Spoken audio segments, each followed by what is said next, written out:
My name is Brian Agar, and I'm the owner of the house that I'm about to introduce you to.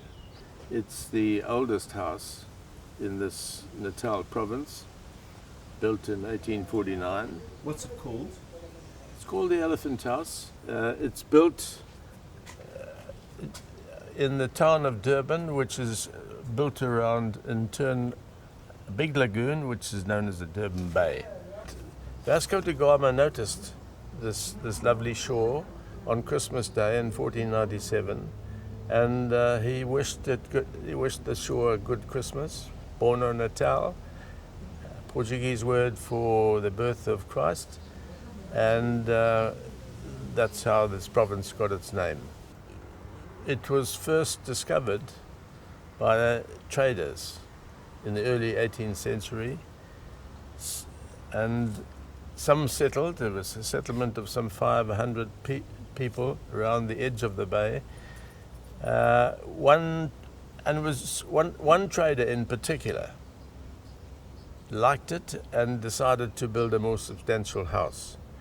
He was fortunate enough to own a sailing ship, a brig called the Sarah Bell, which he used to bring all the materials from England for an elegant little house. With the elegant building materials, using only indigenous brick and a mortar that was slaked lime made from seashells. Most of the settlers had little wattle and daub homes or corrugated iron homes around the bay. But this gentleman chose to have his house a bit further away because the bay area was swampy and unhealthy. He chose this site. He had to clear the jungle, the thick bush, for the site, and the house started to be built. And he didn't realize at the time it was a herd of elephants in the area. So during the course of building, he discovered that the elephants had actually attacked his building materials and the house. And there was a subsequent attack when the house was built a bit further, but eventually the curiosity passed and the elephants left the house. The fact of the matter is that the attack which the elephants made on the house gave it its name, Elephant House. We'll take a stroll around this unique colonial design, which is a house with a veranda all around it, with an overhang of the roof. Very sensible design at the time to enable the sun to be kept off the windows and the rain as well. The province of Natal the hinterland was hardly known at all. Some Voortrekkers from the Cape had brought their wagons over the mountains and had settled. Using wheels like that? Using the wheels. These are typical wheels from a Voortrekker wagon, pulled by 16 oxen. And they'd settled in the interior, but otherwise it was largely untouched. Very underpopulated. Further north, there was the Zulus who'd settled and had been and where some structure had been created by Chaka, the very famous or notorious Zulu king. He'd established a warrior-like army who kept very rigid control and dominated all the other tribes. The settlers feared the Zulu presence for some with good reason, but they didn't pose a threat to Shaka at the time, and he did not object to them being here. The English had already come as traders, and they had settled in homes, as I've said, about 500, 600 people here initially. They kept coming. And what appealed to Great Britain was to maintain control over the southern part of Africa, and they were wary of the Dutch who'd come in their wagons and were thinking of taking over the area for themselves. So they sent a detachment of troops here, and sure enough, there was a bit of a skirmish. But things settled down. Just to point out that this house is a national monument, so it's protected, may not be altered or demolished. And these are the very same doors and shutters and windows that were brought out on the sailing ship, the Sarah Bell. These columns, which hold up the roof, are very old and very strong Oregon pine, almost as tough as teak. And the elephants had no problem in dislodging them at one time, and which caused the roof to sag. In the windows, you'll find little bubbles. The glass has altered its shape a little bit over the period of time. Shutters were used at the time because for the cooling effect of the house. In the subtropical heat and humidity, they worked very well as the air conditioning of their age, in that the French doors would open inwards and the shutters would open outwards. But these aren't the original shutters? The original shutters, absolutely. Oh, they are? Absolutely, the original shutters and all the joinery, the window frames. Let's wander around the house and follow the route of a lot of tourists who come and look at the house. I like to point out the lovely flat crown tree here. It's unique to this part of the world. It's indigenous. It doesn't grow very tall, but it flattens out. It's almost got a tabletop appearance when you see it from a distance. It's partly deciduous. It'll lose its leaves in winter, but in summer it's got a rich light green foliage. When you wake up in the morning, do you hear it rustling? I hear it rustling. I definitely so do. you hear bird song and rustle? There's the birds love it. The sunbirds love it. They flick around. They look like little little insects darting from here to there. Generally, this house was built in bush, and it's still in bush, because I've encouraged indigenous bush to grow around here. So I'm walking around by this wider veranda and taking you to the back of the house, which for some of us is the front.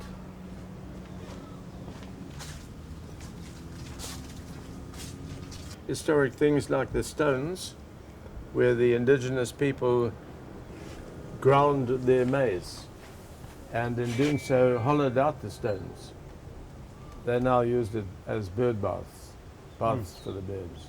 The bricks, they'd establish a brickwork not far from here using a red clay, which is very good, and burning it. But a lot of the bricks in the house here were sun-dried. And how they held together the house all these years, how they've done it, I don't know, but we don't ask questions. We don't ask questions of the bricks. And what building materials did he bring across on his own? He brought everything, wood, joinery, and even brought the slate for the roof, Welsh, Welsh slate, thin Welsh slate, which is, and I've got remains of some of it, which were unfortunately removed when the house was extended about 100 in 1883. But otherwise, it all came from England. And he brought his master builder with him, because what was constructed here wasn't some little loose shanty in a settler's village. It was strong. It was going to last. It was going to last. Years It was going to last for that, and it has, as proof of that. Okay. And behind you there are two horns, the kudu and the buffalo. Well, being in the bush here, Yes. encouraged the owner to regard this almost as a shooting lodge, Yes. where he would invite his guests to come and stay, and they'd go down into the valley below, next to the river that runs into the sea close by here, and they'd go shooting. I never heard of them ever trying to shoot elephant, but they'd go out and shoot something that was edible. And if there wasn't something edible, they used to bring back wild berries, and they made jams. So what they shot, they ate. Oh yes, they didn't shoot for the. They didn't. They shot for the pot. There was still. You must remember there were still lions around here. You could go to sleep here at night and hear the lions roaring in the valley below. A settler was killed by a lion whilst walking through the dense bush here. The elephants were around still, and they were only driven off several years later. The Zulus weren't quite sure what was happening here, so they sent an army to investigate. And they under Shaka or later? Yes, under Shaka. And the settlers were, of course, uneasy, and all their wives and children were rowed out to boats that were moored in the harbour and allowed to remain there for a little while until things settled down, and they realized there was no great threat on there from the Zulu nation. This is now, we're talking now a period of 160 years from when the house was first built until we're standing on the veranda of it at this in 2016. The time scale is short in history. It's short even in European history, but it's long in our history. For example, when the house was built, David Livingstone hadn't even discovered the Victoria Falls. They hadn't discovered diamonds. They hadn't discovered gold. There was still a fierce war to be fought between the British soldiers and the Zulu nation in the 1870s. A very decisive war where the Zulus were eventually crushed. And there was more to come when the war broke out between the Dutch and the English in the late 1890s. Subsided and then boiled over again. That was the Anglo-Boer War. A lot of English soldiers were killed in that war. It was a turning point in the uniforms which the English soldiers wore, because khaki suddenly became the fashion. Khaki was what the Dutch wore. They were well camouflaged in their environment here. It was a turning point in military history. But the red coats could be picked off from horseback. The red coats were picked off like ducks on a shooting expedition.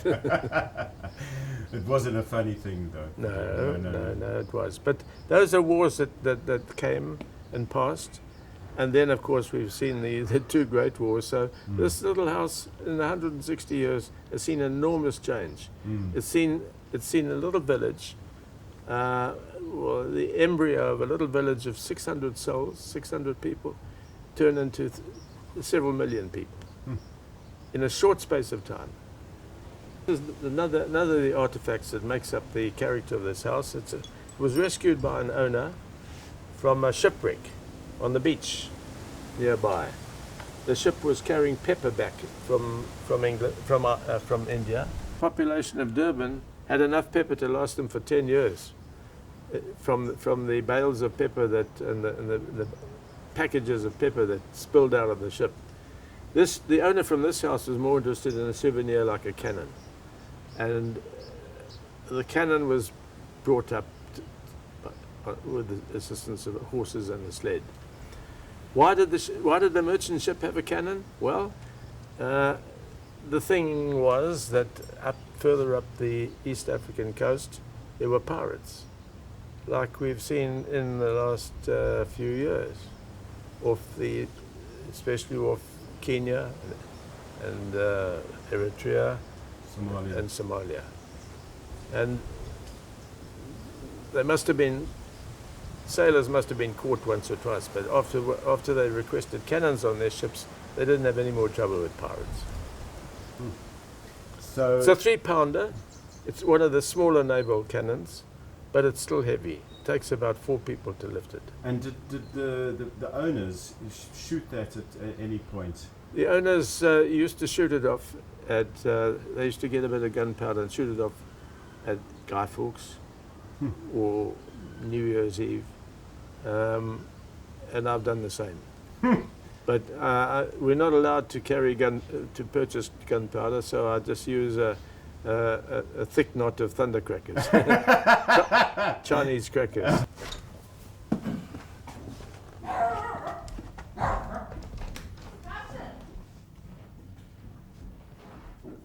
This is the rather cluttered up interior of the house, which is just about a museum. Beautiful paintings. That's at the Drakensberg. That's at the Valley of 1,000 Hills. There she is. There's the Sarah Bell.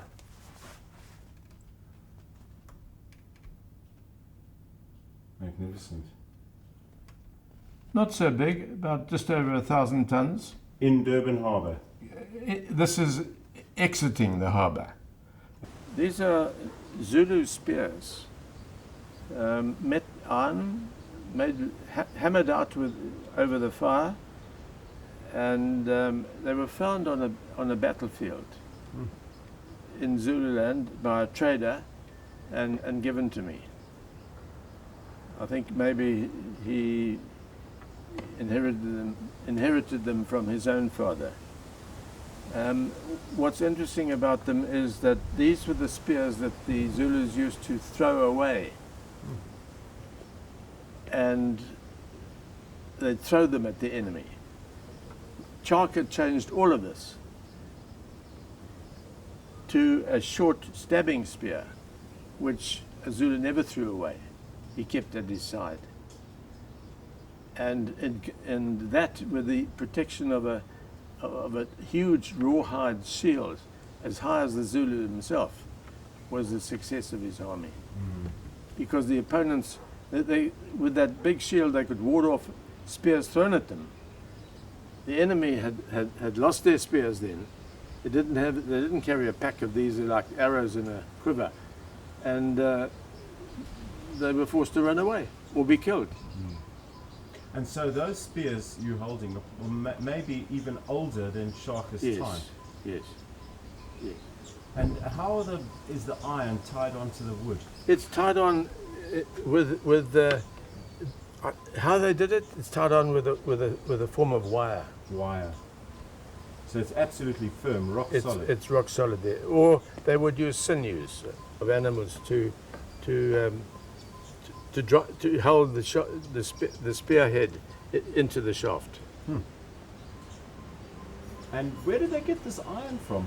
Did they know how to smelt iron? They knew how to smelt iron. When they came here, they were the other indigenous tribes here, the Hottentot and the Bushmen. Bushmen had been here forever. They didn't understand iron at all. They were that Stone Age, still of the people of the Stone Age. They were using Stone Age. But the Zulus coming down through Africa, tools. Coming down through Africa, they must have learned somewhere how to use smelt iron and to use it. And Chaka had his own factories, churning out these spears. Fantastic. Here we've got an old-fashioned tumble dryer. Yeah. It's the way that it's a mangle, and it was used to squash water out of clothes. You couldn't hope to deal with all the heavy linen, maybe the sheets and the blankets. They'd have to be sent away to the riverside to wash them. But most of the other lighter clothes and cottons would go through here to have their water squashed out. Without electricity, without running water, in a thick bush with wild animals still around. 1850s. 1850s. The possibility of finding snakes coming into your house from the outside. You had to be always on the warning for this. Mm. And one of the early owners used to encountered a rhino when he came out of the toilet. The toilet, he was still doing up his trousers at the time. And I don't know whether he did the trousers up or how he ran away, but he came face to face with a rhino. The toilet was, of course, removed from the house, and there was a pit with a little tin shelter around it. Originally. So everyone who was living here would have to visit that. Oh yes, the ladies would have to pull up their big crinoline dresses and whatever they were wearing, and they'd have to use the toilet as best as they could. So the ladies, this was originally a shooting lodge, and they would come here for parties. Friends would be invited, but this became a family home. Okay. Shortly, the owner sold it not long after he built it to people who brought their families here. Mm. And this became a family home where people sat entertained, had children. It was a bit of a walk to go on or to go by horseback to town or to school for the children. But it gradually became more populated, and roads were built. But the original vehicle access was just on a dusty road up the hill. In a carriage or a wagon? In a wagon. What was popular was an American wagonette. Pulled by horses? Pulled by horses, yeah. And the house had stables. And you had Afrikaans farmer neighbours? Yes. There was not many, but the original land here was given to one of the Dutch trekkers. This was part of a big farm of 60 acres. And was broken up and sold off. What were they growing? They started in the 1850s, they started to grow sugar. They imported the sugar cane from Mauritius, and they planted it here. They were using it for local consumption. And I suppose there was a little bit made for export to the rest of the country, but and probably some started to go to Europe. But the main trade was hides and skin and ivory. Okay. And that was going to Europe? That was going to Europe. And the hides were just hanging in people's... well, they used it for tanning and making of leather goods. And the rawhide skins were actually packed and sold. I'm amazed that this house remains here in the middle of a bustling town. And I'm amazed at the quietness that we find here. And I find that people who come almost want to meditate in this little garden here. There's an air of tranquility that you don't find often in the middle of a city. The elephants that once wanted to attack this house are actually responsible for its restoration and its existence today.